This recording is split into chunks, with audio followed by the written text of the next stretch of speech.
السلام علیکم، welcome back to the audio stories. کیسے ہیں آپ سب؟ امید کرتی ہوں خیر خیریت سے ہوں گے۔ اوکے، تو آج ہم پڑھنے والے ہیں عشق صحرا ناول کے پارٹ سیکنڈ، انٹرو پارٹ کا پارٹ سیکنڈ۔ تو ہوپ سو آپ لوگوں کو پسند آیا ہوگا پارٹ 1، پارٹ 2 بھی پسند آئے۔ بغیر دیر کے اسٹارٹ کرتے ہیں۔ ڈیول اور آیت عنایہ کے روم میں آئی تو داہم زرش بیگم سے اس نیلے بیبی مفلر میں لپٹے بچے کو اپنی گود میں لے رہا تھا، جو اپنی بڑی بڑی کالی مگر موندھی ہوئی آنکھیں کھولنے کی کوشش کرتا اپنے چاچو جان کو دیکھنے کی سعی میں تھا، تو حالے داہم کے برابر میں اپنے بھتیجے کو دیکھتی مسمرائز تھی، جبکہ عنایہ بیڈ پر لیٹی داہم حالے اور اپنے بیٹے کو دیکھ رہی تھی۔ تو آیت اور ڈیول داہم کو بیبی کے ساتھ دیکھتے عنایہ کی طرف قدم بڑھا گئے۔ وہاب صاحب نے اپنے پوتے سے ملتے اس کے کان میں اذان دینے کا فرض خود ادا کر چکے تھے، جبکہ نام کا انہوں نے دلشاد پر چھوڑا تھا کہ وہ کیا رکھے گا۔ کیسی ہو پرنسس؟ ڈیول نے عنایہ کے سر پر ہاتھ رکھتے شفقت سے پوچھا، تو باپ کی شفقت بھائی کے ہاتھوں کے لمس میں محسوس کرتی عنایہ کی آنکھیں پل میں نم ہوئیں اور ڈیول کو دیکھتی سر اس بات پہ ہلا گئی۔ میں ٹھیک ہوں زی بھائی، عنایہ نے کہا، تو ڈیول بھی عنایہ کو دیکھتا مسکرایا۔ پھر آیت نے بھی عنایہ کو ایک ہاتھ کے حصار سے گلے ملتے حال احوال پوچھنا شروع کیا، تو ڈیول بھی داہم کی طرف قدم بڑھا گیا، جو کہ صوفے پر زرش بیگم کے برابر میں بیٹھا اپنے بھتیجے کو نہار رہا تھا، اور اس کے ساتھ حالے اور وہاب صاحب بھی بیٹھے تھے۔ مجھے بھی دکھاؤ میرے بھانجے کو، ڈیول نے کہا، تو داہم نے بیبی کا رخ ڈیول کی طرف کیا۔ ڈیول کئی لمحے پلکیں جھپکنا بھول گیا۔ وہ بیبی بالکل اپنے باپ کی کاپی لگ رہا تھا، لیکن اس کے پاس ایک اور نایاب چیز تھی، اور وہ تھی معصومیت، جو کہ ڈیول کو دلشاد میں تو کبھی نہیں دکھی۔ دکھتی بھی کیسے ہوتی تو دکھتی نا۔ خیر، ڈیول نے بیبی کے گالوں پر نرمی سے بوسہ دیا، تو وہ بیبی پوری آنکھیں کھولتا اپنے ڈیول ماموں کو دیکھنے لگا۔ ڈیول کو لگا اس کی آنکھیں مسکرا رہی ہیں۔ ڈیول کو اپنا بھانجا اپنے بیٹوں سے زیادہ پیارا لگا۔ تو ماہر کا بھی یہی خیال تھا، جو اپنی بیگم دلکش کے ساتھ سامنے دیوار کے ساتھ لگے کاؤچ پر بیٹھا تھا۔ یہ بہت پیارا ہے میرا چیمپ، ڈیول نے بے ساختہ کہا، تو سب مسکرا دیے ڈیول کے اس انداز پر، جبکہ اب آیت نے بھی ڈیول سے بیبی کو دیکھنے کا کہا، تو ڈیول بیبی کو لیے اپنی کوئن کے پاس آیا۔ واقعی یہ تو بہت پیارا ہے ماشاءاللہ، آیت نے بھی بے ساختہ بیبی کو دیکھتے کہا اور اس کے گال پر لب رکھے۔ دلشاد وہاب خانزادہ کی پہلی اولاد کے بارے میں کچھ دیر پہلے اس کی دادا دادی، خالہ خالو اور چاچو چاچی نے کا بھی یہی خیال تھا۔ بھائی، میں نے ملازمین سے کہہ دیا ہے، خانزادہ ہاسپٹل میں کچھ ہی دیر میں مٹھائیاں پہنچتی ہوں گی، اور جنت نے بھی مبارکباد دی ہے۔ وہ کہہ رہی تھی وہ ضرور کل گھر پر ملنے آئے گی، کیونکہ وہ نمل کو اکیلے اس حالت میں نہیں چھوڑ سکتی، اور نوریز اور رہانت کاشان بھائی میرے پوتے سے ملنے آنے ہی والے ہوں گے، زرش بیگم نے بتایا۔ تو عنایہ اور آیت مسکرائیں، تو وہاب صاحب نے بھی ڈیول سے اپنے پوتے کو لیتے پیار کیا۔ میری خواہش ہے کہ ہمارے خاندان میں بیٹیاں بھی پیدا ہوں۔ نہ میری کوئی پھپھو تھیں، نہ بہن تھی، نہ بیٹی، پر اب میں چاہتا ہوں میری پوتیاں ضرور ہوں۔ وہاب صاحب نے بھی اپنی نئی نسل کو پیار کرتے سب کو اپنی خواہش بتائی، تو داہم میاں کو گدگدی ہوئی۔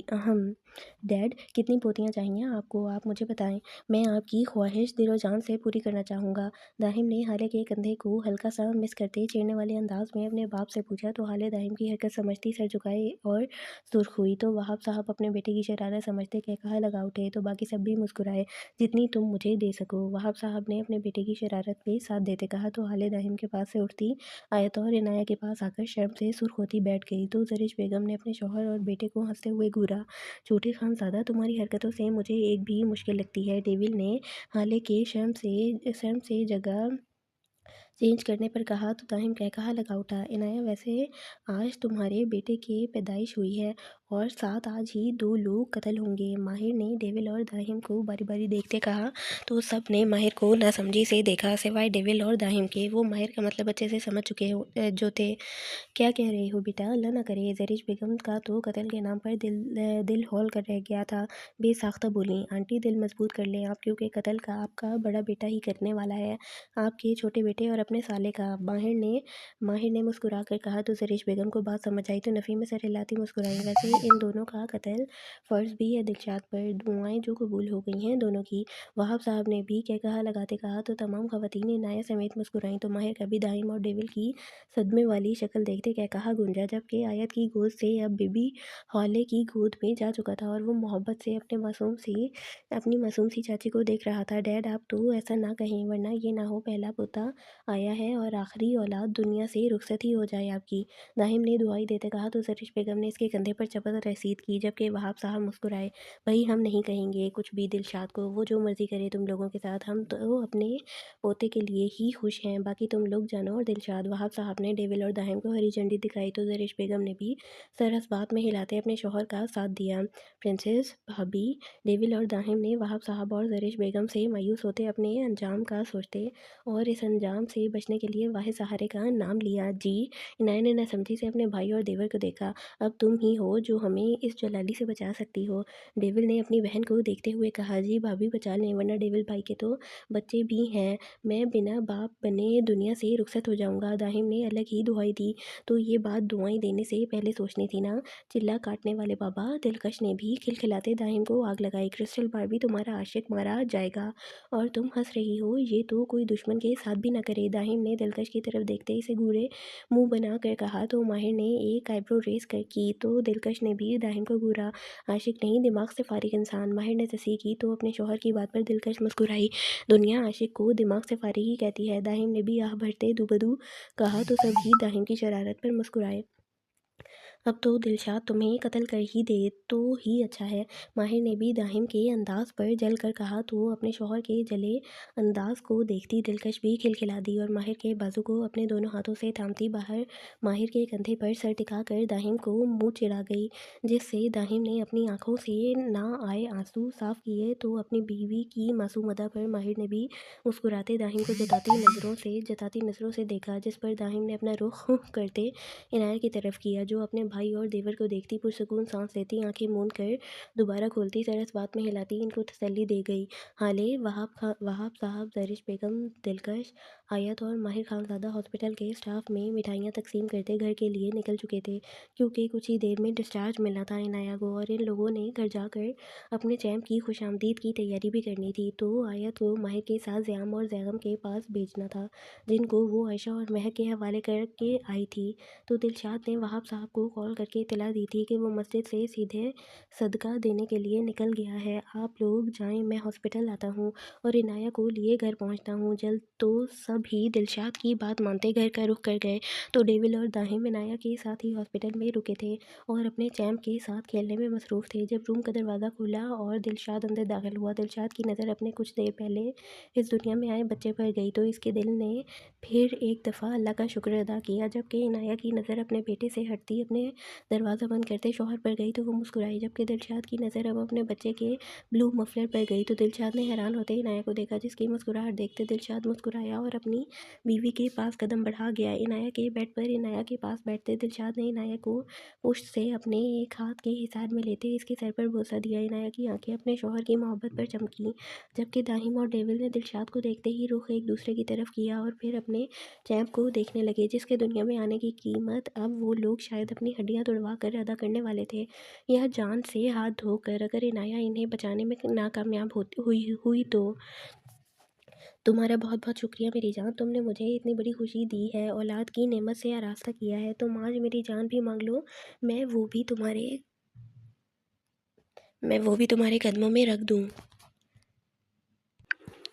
دلشاد نے محبت سے عنایت کی پیشانی پر لب رکھتے کہا تو عنایت بھی ساختہ مسکرائی اور نرمی سے دلشاد کے کندھے پر سر ٹکا گئی۔ اب تم لوگ ہی کھیلتے رہو گے میری شہزادی سے یا مجھے بھی موقع دو گے؟ دلشاد نے ڈیول اور داہم کو دیکھتے کہا تو داہم نے دھوپ نکلتے سائڈ پر ہوتے عنایت کی طرف جاتے عنایت کو بیبی دیا تھا اور دلشاد داہم کی اس حرکت کو ناسمجھی سے دیکھ رہا تھا۔ شہزادی نہیں شہزادہ، داہم نے وہیں سے اپنے قدم فوراً پیچھے لیتے کہا تو جہاں دلشاد اپنے بچے کو دیکھتا میسمرائز ہوا تھا، وہیں داہم کی بات سنتے حیرت سے نظریں اٹھائے داہم اور ڈیول کو دیکھنے لگا اور پھر اپنے بچے کو، جس کے بلو مفلر کی وجہ اب سمجھ آئی تھی، اور یہی پل تھا جب دلشاد وہاب خانزادہ کو 150 والٹ کا بہت شدید جھٹکا لگا تھا۔ نہیں تو، دلشاد نے ٹوٹ کر الفاظ ادا کرتے عنایت کو دیکھتے جیسے تصدیق کرنی چاہیے، جبکہ دلشاد کے حیرت اور صدمے میں ڈوبی شکل کو دیکھتے عنایت نے ہاں میں سر ہلایا تو دلشاد نے بے یقینی سے اپنی بیوی کو دیکھا اور پھر اس نیلے مفلر میں چھپے بچے کو، جو اسے اپنی کالی کالی بڑی آنکھوں سے دیکھ رہا تھا۔ یہ نہیں ہو سکتا، تم لوگ مذاق کر رہے ہو میرے ساتھ؟ دلشاد نے بیڈ سے اٹھتے عنایت اور پھر ڈیول اور داہم کو دیکھتے بے یقینی سے کہا۔ مذاق کرنے کو تو ہماری بیگم لگتا ہے نا